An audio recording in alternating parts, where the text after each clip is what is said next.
Sir, this is fairly new to our platform, but I've known these guys for a while. Yeah. Ernest, it's a pretty, dare to say, honest wines made in the Sonoma coast.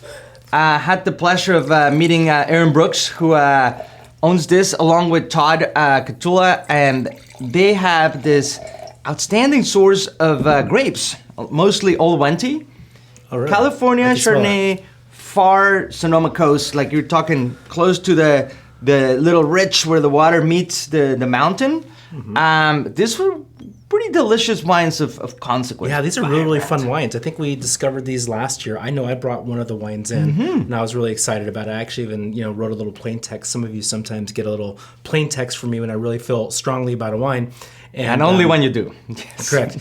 This wine, wow, smells like it has some richness to it. It smells like there's some barrel fermentation going on. There's about 25% new French oak, which is, if you ask me, with this vineyard source with a little intensity and acidity, kind of just enough to round it.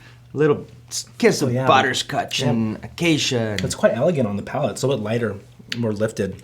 It's gorgeous. Nice contours, good polish, good elegance.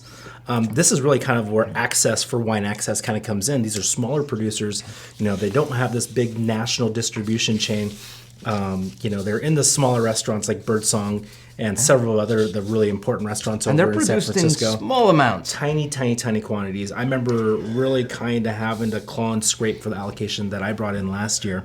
So for us to see, it makes sense for these wines to kind of be partnered with a Michelin star restaurant because you're getting something extraordinary and something that you really don't find somewhere else. And that's a lot of what we do here at Wine Access. Absolutely. I mean, there's a couple things here to mention. The pairing suggested by the team over at Birdsong.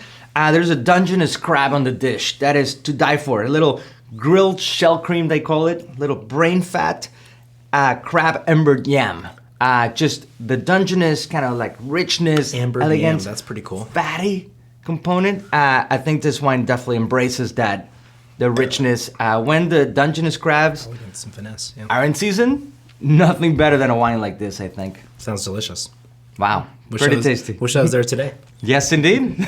Cheers. Cheers.